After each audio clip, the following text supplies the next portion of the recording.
Sadguru, you are talking about liberating Hindu temples from the clutches of the government. If that happens, I understand management can be done by anybody. But who should actually be in touch with the deity? Will it again go back to the Brahmins? Sadguru, is this the only way to run a temple? Okay. I am not talking about it. I'm just trying to translate what is written in the constitution as to how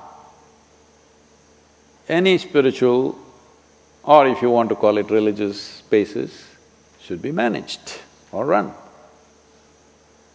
The fundamental rights in the country and in most parts of the world, almost every democratic nation, everybody can run their spiritual and religious institutions the way they want. Those who want will go there, those who don't want will not go there. So should a particular community come back, this issue of only one community should be inside the temple, I think we have settled it with the Dravidian movements. Communities were formed on the basis of profession. If you are a carpenter, you're one kind of achari. If you're a goldsmith, you're another kind of achari. If you're a blacksmith, you're another kind of achari. If you're a trader, you're one kind of vaishya. If you're an agriculturist, you're another kind. If you're a ruling if you're a militant class, you're one kind. So based on professions, communities happened over a period of time. It is not that there was no transmigration, people could go. It is over a period of time where, unfortunately, people will perceive differences as discrimination and use it as a tool of exploitation. So if the Hindu temples, if you are saying, I'm saying they must be liberated. Hindu temples must be liberated because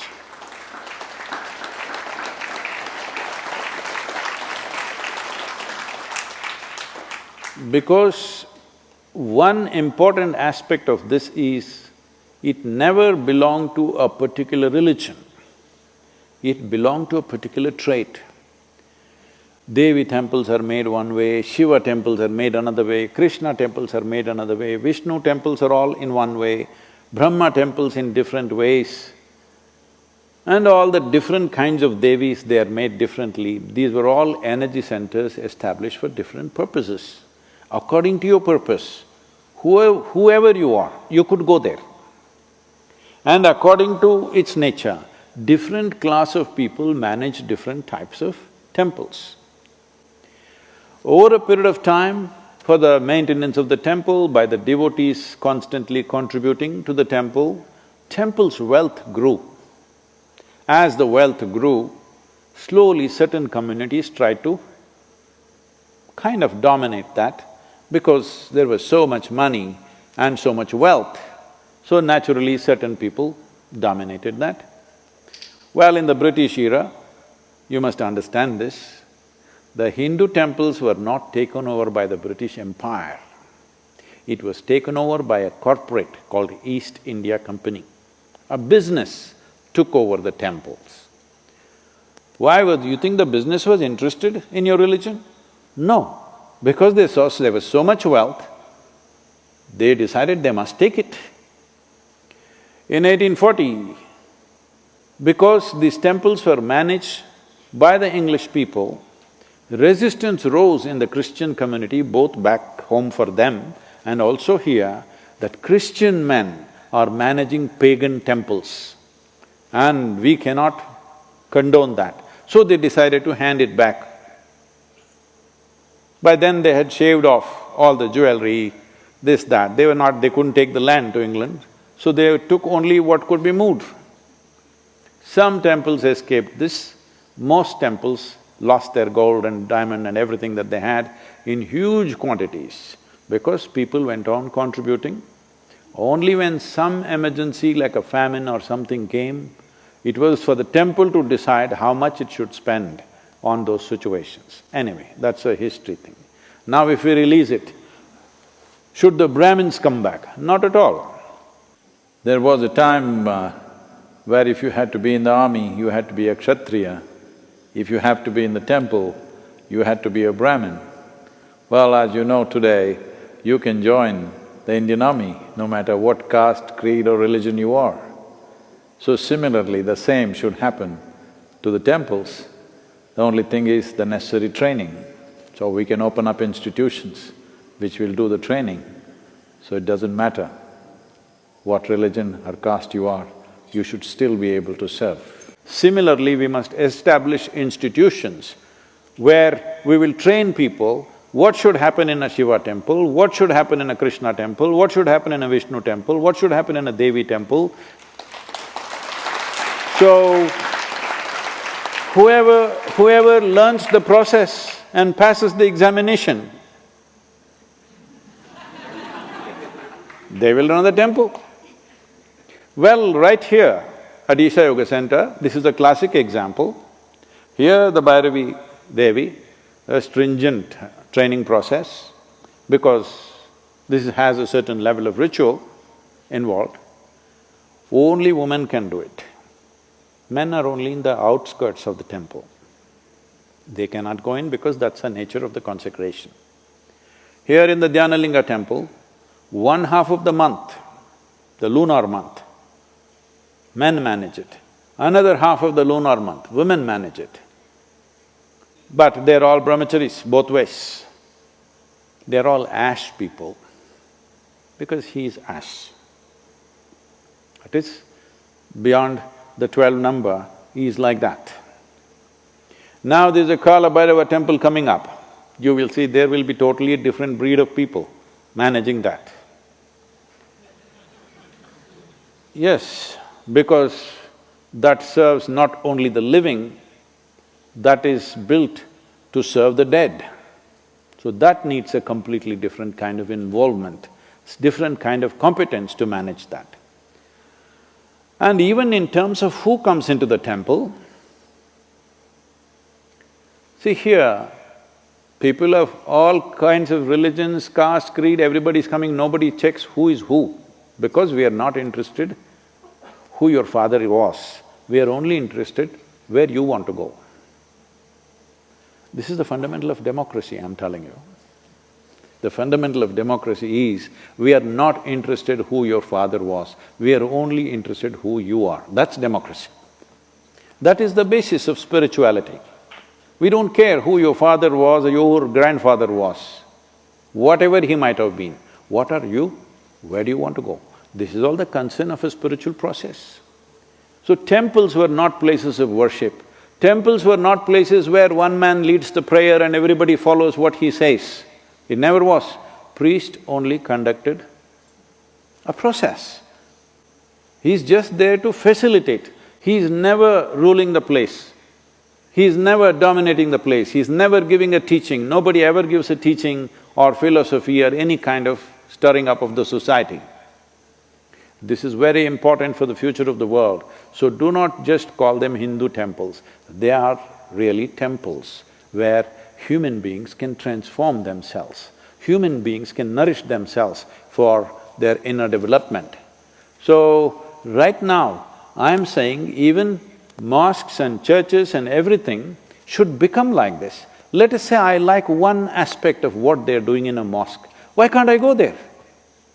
No, it's all segmented now. You can only go here, they can only go there. Fortunately, we've changed this completely. Here, there are a whole lot of people coming. Many ladies coming, burqa-clad ladies, they like Dhyanalinga, they like to sit there. Bhairavi is probably too ritualistic for them, they just look like this and go away. But they like Dhyanalinga, they come there. Many come only for the Tirth Kund, the Surya Kund and the Chandra Kund. It is fine with us. We don't force anybody to go here. This is a certain kind, this needs a different kind of involvement, that needs a different kind of involvement. As long as a human being is willing to follow the basic norms for which it is set up, basic purpose for which it is set up, and basic norms which facilitate that purpose, any human being should be allowed not only to enter the place, also to be in the sanctum. If somebody who is born as a whatever nonsense, high caste, low caste, Hindu, Muslim, Christian, Jew, Sikh, whatever, if they are drawn to a certain aspect and if they are willing to go through the necessary preparatory steps, today it can be established as an institution. You must understand, what was institutions has all been painted negatively as some kind of caste system. Now, institutions which trained blacksmiths have become blacksmith caste. It's an institution. Unfortunately, somehow the goldsmith people started propagating that goldsmiths are superior to blacksmiths. Though you cannot live without a blacksmith in a society, you can very well live without a goldsmith. Yes. So this superiority, inferiority business is something that's happened later on. The temple never had that. See, temple means it is trying to make a certain dimension of life which is crossing the boundaries of one's physical nature, available to people, available for people to experience that dimension. If you cross the boundaries of physicality, you have crossed all boundaries and divisions that you have created in the world in the name of caste, creed, gender, nonsense, all kinds of nonsense. See, all these things have happened in many temples. They don't allow foreigners. See, there was a time where in India there were boards, Indians and dogs are not allowed into this place. So in reaction, you put it up in your temple, foreigners not allowed. This was your little reaction. And also it was true, people came in just to desecrate the temple. They come in… there are any number of incidents where they come inside and they want to spit in the temple, any number of incidents where intentionally they want to urinate in the temple. Those were the times of occupation. That is gone. Today, if somebody who is not born in India wants to come into the temple, they're coming in because they genuinely want to come, not to desecrate it, not to dishonor it. They're really coming because they want to experience it. So, nationality, gender, caste, creed, nothing matters because this is a dimension. Temple is a dimension where you transact with that which is beyond your physical nature. This is open to every human being, not only for management, not only for use, also to be in touch with the sanctum sanctorium. It is open to everybody. I would like to see that there used to be… there were mass here who are African in origin. Now there are people from all over, some from United States, some from India. I would like to see every kind, maybe Chinese, Japanese, this, that, works, everything. It's important. This is important not just for the temple, this is important for humanity that without discrimination, everybody can aspire to grow. Everybody can aspire to touch dimensions beyond the limitations of who we are right now. This is the reason why I'm asking for liberating the temple for government clutches, because they're still hanging on to a nasty part of the history which was there. It's time to eradicate that and build a grand future.